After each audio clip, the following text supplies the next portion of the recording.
প্রথমে দেখে নিন আজকের সেরা শিরোনাম। আজকের বাছাই করা গুরুত্বপূর্ণ তাজা খবর, রাজ্য থেকে দেশ, দেশ থেকে আন্তর্জাতিক সব খবর একসাথে এক নজরে। আজকের হেডলাইন্স। 2002 সালে ভোট দিয়েছিলাম, তাও নাম নেই। বসিরহাটে এসআইআর আতঙ্ক, চিন্তায় একাধিক পরিবার। ফের এসআইআর আতঙ্ক, বর্ধমানে বিমল সাকরার রহস্য মৃত্যু ঘিরে চাঞ্চল্য, ছেলের বিস্ফোরক দাবি ঘিরে তোলপাড়।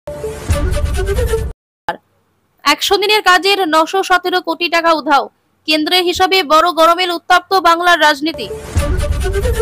নিমতিতায় হৃদয় বিদারক দুর্ঘটনা, জল জমে বন্ধ আন্ডারপাস, বেরোতে গিয়ে একসঙ্গে প্রাণ গেল 3 নাবালকের।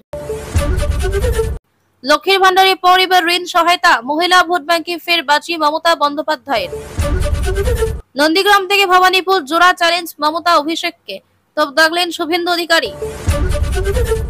8 পাস করলেই মাসে মাসে 1,500 টাকা, যুবকদের জন্য নতুন সুযোগ ঘোষণা করল মমতা সরকার। পরপর নিম্নচাপ, দক্ষিণবঙ্গে কি এবছর শীত পড়বে না? আবহাওয়া দপ্তরের আশঙ্কায় খারাপ খবর। বসিরহাটে আতঙ্কের নাম এসআইআর। 2002 সালের ভোটার তালিকায় নাম ছিল, কিন্তু বাংলায় নিবিড় পরিমার্জনের ঘোষণা হতেই কমিশন যে সংশোধিত তালিকা প্রকাশ করেছে তাতে নাম নেই 48 জনের, যার জেরে এলাকা জুড়ে তৈরি হয়েছে চিন্তার আবহ। কিভাবে নাম বাদ গেল? প্রভাব পড়বে না তো চলতি বছরের এসআইআরে? সেই প্রশ্নই এখন তাড়িয়ে বেড়াচ্ছে ভুক্তভোগীদের। ঘটনা উত্তর 24 পরগনার বসিরহাট 1 নম্বর ব্লকের নিমদারিয়া কোদালিয়া গ্রামের। 2009 সালে রাজ্য আসন পুনর্বিন্যাস হওয়ার আগে পর্যন্ত এই গ্রামটি ছিল হাসনাবাদ বিধানসভার অন্দরে। পরবর্তীতে আসন পুনর্বিন্যাস কার্যকর হলে তা চলে যায় বসিরহাটের অন্দরে। এবার সেই এলাকায় 2002 সালে সংশোধিত ভোটার তালিকা নিয়ে তৈরি হয়েছে ভয়। সম্প্রতি নিজেদের ওয়েবসাইটে 2002 সালের তালিকা আপলোড করেছে রাজ্যের মুখ্য নির্বাচনী আধিকারিকের দপ্তর। এলাকাবাসীর দাবি, 2002 সালে ভোটার তালিকায় মোট 896 জনের নাম ছিল, কিন্তু সিইও দপ্তরের প্রকাশিত সংশোধিত তালিকায় নাম রয়েছে মাত্র 848 জনের, অর্থাৎ নাম বাদ গিয়েছে মোট 48 জনের। সেই নিয়ে ছড়িয়েছে আতঙ্ক। নাম না থাকা সেই এক বাসিন্দা বলেন, 2002 সালে ভোট দিয়েছিলাম, তার আগেও ভোট দিয়েছিলাম, কিন্তু কমিশনের দেওয়া তালিকায় আমার নাম নেই। কমিশনের কাছে আবেদন যেন আমার নাম নথিভুক্ত করা হয়। একই দাবি সংশোধিত তালিকায় নাম না থাকা ওই এলাকার অন্য বাসিন্দাদেরও। তাদের দাবি, 2002 সালে ভোট দিয়েছে তারা, কিন্তু তারপরেও কি করে নাম বাদ গেল? কেউ কেউ প্রশ্ন তুলেছেন, নতুন তালিকায় তাদের গ্রাহ্য করা হবে তো? পশ্চিমবঙ্গ সরকার যুবশ্রী প্রকল্পের মাধ্যমে রাজ্যের বেকার যুবক যুবতীদের আর্থিক সহায়তা দিচ্ছে। এই প্রকল্পে 8ম শ্রেণী পাশ হলেই 18 থেকে 45 বছর বয়সীরা প্রতি মাসে 1,500 টাকা করে ভাতা পেতে পারেন। মমতা সরকার ক্ষমতায় আসার পর থেকে এই রাজ্যে চালু করেছে একের পর এক প্রকল্প, যার দ্বারা প্রতি মুহূর্তে উপকৃত হচ্ছেন বহু মানুষ। মমতা সরকার ক্ষমতায় আসার পর লক্ষ্মীর ভান্ডার, কন্যাশ্রী, বিধবা ভাতা, বার্ধক্য ভাতার মতো নানান প্রকল্প চালু করেছেন, যার দ্বারা প্রতি মাসে মেলে মোটা টাকা। এবার প্রকাশ এলো আরো এক প্রকল্পের কথা। এবার 8 পাস করলে প্রতি মাসে পাবেন 1,500 টাকা। বেকার যুবক যুবতীদের প্রতি মাসে এই ভাতা দিচ্ছে মমতা সরকার। এই প্রকল্পের সুবিধা পেতে হলে এখনই আবেদন করতে পারেন। প্রকল্পের নাম যুবশ্রী।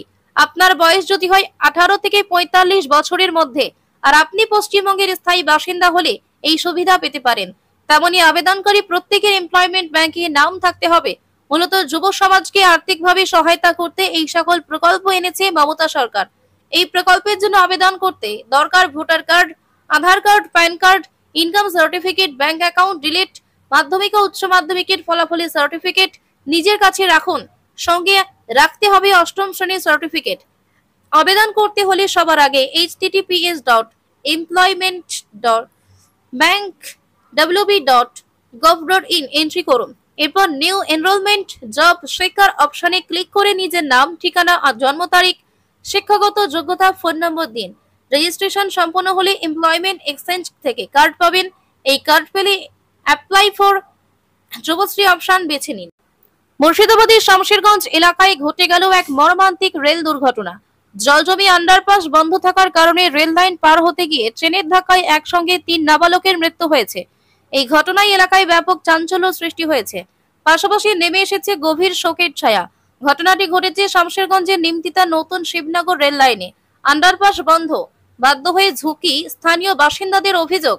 শিবনগর এলাকার আন্ডারপাসটি গত দুদিন ধরে জল জমে পুরোপুরি বন্ধ হয়ে রয়েছে। ফলে বাধ্য হয়ে এলাকার মানুষজন ঝুঁকি নিয়ে রেল লাইনের উপর দিয়ে যাতায়াত করছিলেন। শনিবার দুপুরে নাবালকরা রেল লাইন পার হওয়ার সময় আচমকা দুদিক থেকে দুটি ট্রেন চলে আসে।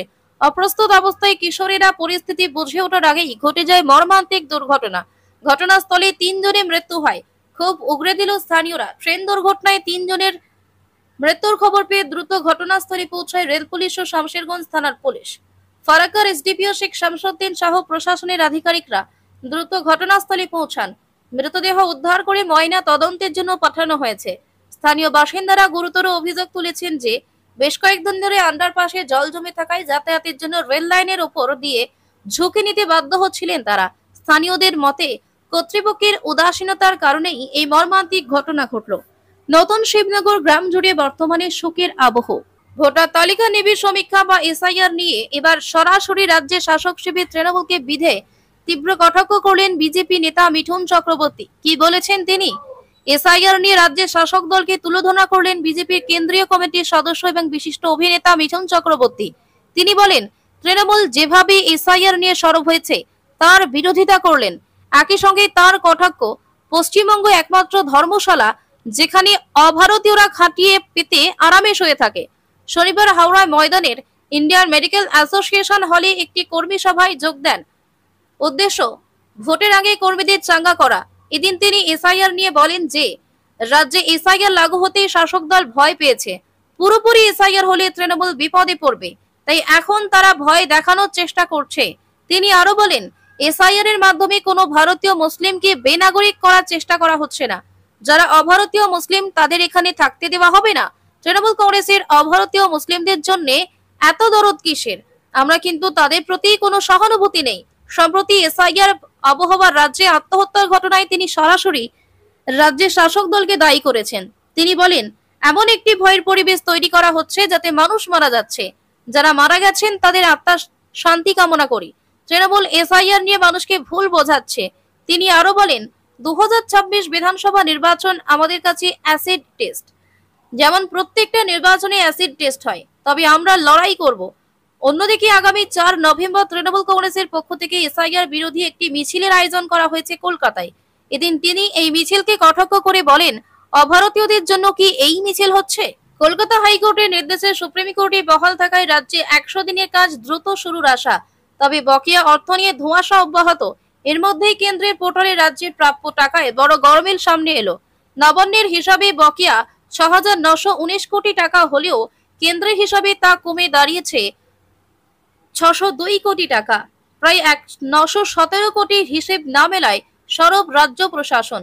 ষড়যন্ত্রের অভিযোগ পঞ্চায়েত মন্ত্রীর। একের পর এক নিম্নচাপের জেরে ভিজছে রাজ্য।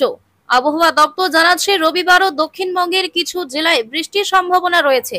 আগামীকাল থেকে বৃষ্টির পরিমাণ কিছুটা কমবে, তবে অধিকাংশ জায়গায় আংশিক মেঘলা আকাশ থাকতে পারে। বৃষ্টিও হবে। উপকূলের জেলাগুলোতে অধিক বৃষ্টির সম্ভাবনা। এরপর আবহাওয়ার পরিবর্তন হবে। সোমবার ও মঙ্গলবার দক্ষিণবঙ্গে শুষ্ক আবহাওয়া বজায় থাকবে। মোটের উপর পরিষ্কার আকাশ থাকবে।